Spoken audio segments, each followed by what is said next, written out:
All right, now, was the early release of prisoners a mistake? This is what we're talking about first. Almost 1,700 criminals were released yesterday as the government tries to fix overcrowding in our prisons. Many were pictured, here they are, celebrating with friends and family and being sprayed with sparkling wine. The government says that it was left with no other option, but police fear that many convicts will end up homeless or returning to crime. Seeing them celebrating was interesting. I think people had different emotional responses to that. What was yours, Emily? Well, obviously, seeing these sort of scenes of people being released, and young men being released from prison and celebrating with sparkling wine and cheering and things like that. Getting into Lamborghinis. I mean, albeit maybe they're friends, but still. Yeah. Terrible. I mean, it's terrible. And it's terrible PR, isn't it, for the new Labour government, because that's exactly what they don't want to be seen. They don't want to be seen as soft on crime. Look, we've got a Prime Minister in the form of the former Director of Public Prosecutions, Keir Starmer. Justice, criminal justice is one of the things he's brilliant at and very, very important to him. But I think it's important to say that the scenes that we're witnessing yesterday were not as a result of the current Labour government. This was, I mean, in fact, Rishi Sunak was warned just before the election back in the summer by the Association of Chief Police Officers, which is where these comments have come from, yesterday and today, that this early release scheme, which is called SDS 40, the failure to trigger that would be exploited by criminals. So this has been a problem that's been in the offing for at least 6 months. Prison populations are very, very high. They're at bursting point. I think it's something like occupancy is like 96, 97%. I think the latest figures released by the MOJ a couple of weeks ago put the current population of the male prison estate in England and Wales at 84,596. So why the highest total, Why the highest total since data was printed in 2011. And so this is a problem that the new Labour government has put top of the priority and they've really got to fix. Obviously, the riots in the summer really didn't help. More people, I thought the government dealt very well with the riots. You know, people were, and the police services, people were arrested very quickly, put on remand pending trials. And so that's part of the reason why we have such a problem right now. Why are we not building prison, Storm? Well, because obviously that costs a huge amount of money, and we're due a budget next October, so next month, and it'll be interesting to see what Rachel Reeves says then. But I think this is very, very short-term measures to release people, to free up that extra space so that the police, the CPS, probation services, the system can keep running.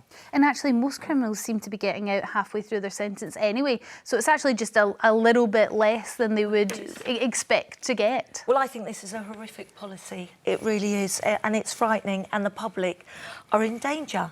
They should be serving their full term, and now there's no deterrent to others. Now, look, I work for Women's Aid, which is a domestic abuse charity. This government said that domestic abusers wouldn't be released. That is another lie that they've told. And I spoke to a victim just yesterday, and she's absolutely terrified that her ex is going to come out of prison early, who's only served 9 months. We've heard the stories that are horrific of criminals coming out early. Now we're being told they're going to be put into hotels. Are hotels going to become prisons? This is truly, I mean, shocking, and I am worried for people I know that have suffered domestic abuse, particularly, that they will come and reoffend. This government could start to look what happened in the Nightingale Hospital, build, Do you know, my mind went to that as well. When COVID hit, we got these Nightingale hospitals that seemed to pop up out of nowhere. The army got involved. They were built really quickly. Really quick. Never really used. But why can't we do a similar sort of thing with prisons, at least on a temporary basis? Well, there have been talks, haven't there, about sort of prison ships being brought over from America and sort of, moored in, maybe not the Thames, but, moored off the coast. We're an island nation. The army barracks as well, there could be, that are derelict. But I would sort of say, I know it's slightly different, but the Bibby Stockholm obviously was used to house people who were seeking asylum, and it was inhumane conditions and disease ran rife. People committed suicide. I think one person committed suicide or managed to commit suicide after Bibby Stockholm, and now it's been closed. So I think it has been found that those short-term solutions, whilst they might make great newspaper headlines and great for right-wing commentators, they're not actually very good for the people who are actually put up in them. Look, I think all of us agree that the long-term solution or the long-term prospects of the prison estate, they are terrible. The prisons are crumbling. Too many people are going in. There's overcrowding. I know the last government has a lot to blame and didn't do anything, but Tony Blair himself knew that the prisons were crumbling and schools were, and didn't do anything. It's been going on for successive governments, not doing anything with the prison service. And it's the rehab. There isn't the rehab. You saw the interviews with these early release criminals saying, you know, I probably will go back again, because they don't know any other life. They're not taught anything in prison. That is the failing Well, of if this they're not system. taught anything in prison, and prisons don't work, and our reoffending rates are not great, what's the point in putting them in there in the first place? What's the point in keeping them in there? Reboot the whole system, because what's happening, that many of the criminals going in have got the reading age of 11-year-old. They're not educated. Not even that sometimes. And I mean, yeah. Sipsmiths who do keys and you know let them come in and do apprenticeships and stuff like that. But it's really hard when you come out of prison. You can't even get a credit card. You can barely get apprenticeships now, even if when you haven't been to prison. Very frightening. Let's go to the calls then and speak to George from Essex. What's your view when you see these prisoners celebrating coming out of prison early? Yeah, I think it's a good idea. We've got to reduce the prison population, and most of these guys that are being released are low-level offenders. Well, I did read of one, George, that was a domestic abuser. He had attacked his ex-girlfriend. Is that low level? Is it low level if you're the ex-girlfriend? No, it's not low level. I'd say that these people, we don't want them sleeping rough, and they don't want to sleep rough. So we should give them every help that we can. I know the probation service is stretched. Yes. Having said that, but what about the victims? What about the victims? What about, you know, someone that's been attacked by one of these early release criminals? They just started to feel safe, and now they've been re-released. But George, I do think you're right in that the people who are being released are often at the end of their sentences. We're not locking someone up for murder and then, 1 month into the sentence saying, oh, by the way, here you go, you're out now. These are people in the second half of their sentences. They are normally low level. There's always going to be anomalies. Like one was 3 years and they only got 9 months. There's always going to be anomalies that... No, I think it's less than half of their sentence, because most people will only serve half of their sentence. Yeah.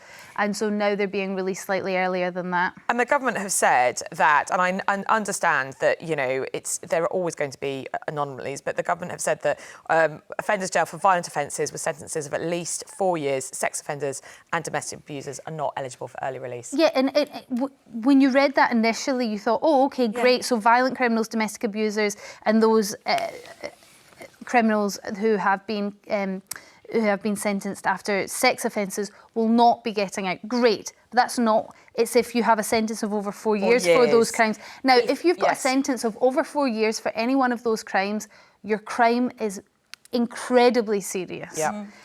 And so who is getting out now? It is a little uncertain and a little murky, is it not, Emily? We don't actually know who's getting out. We don't actually know, Emily. That's the scary thing. I think the answer is anyone is eligible under this scheme for release if your sentence has been 4 years or under. That's the answer. Now, obviously, we'd all have to go look at the sort of judicial reviews and the rules for judges on the sentencing guidelines for what crime gets what.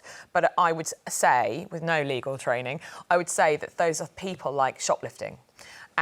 But I take your point. There aren't those, sadly. There are some. You do get under 4 years. You do get under 4 years in prison for some types of assault, and for some types of physical attacks on people. So I do take your point. But Emily, also we've got to look at what it takes for a victim to go through that whole of the court case and get them finally convicted, and then they're released within 9 months. They haven't. They've were supposed to do 3 years, and then they're out again on the street. They are today scared stiff that they're going to come and knock on their door, and what will happen? What will go on? If we think about the stats, 2 women die or murdered every week in this country by a man.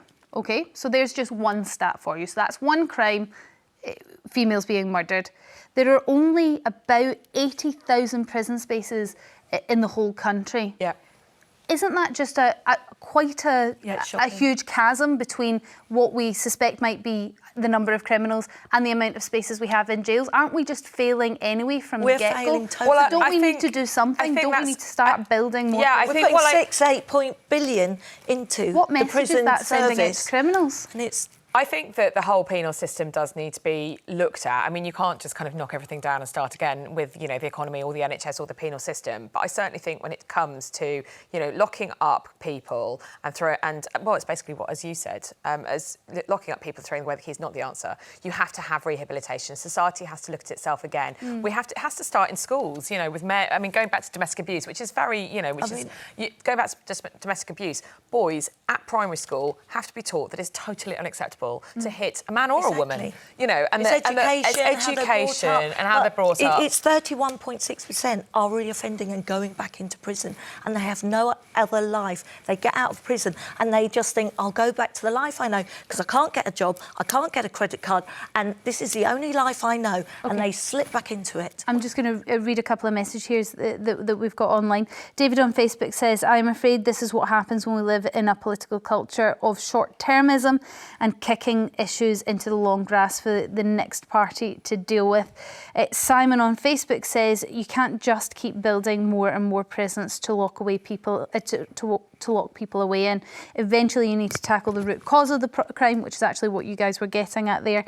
Poverty being at the top of the list, so we need to deal with the economy first and then we can get to the rest later. I just wonder how victims of crimes will be feeling this morning, particularly the victims of the crimes that those individuals committed.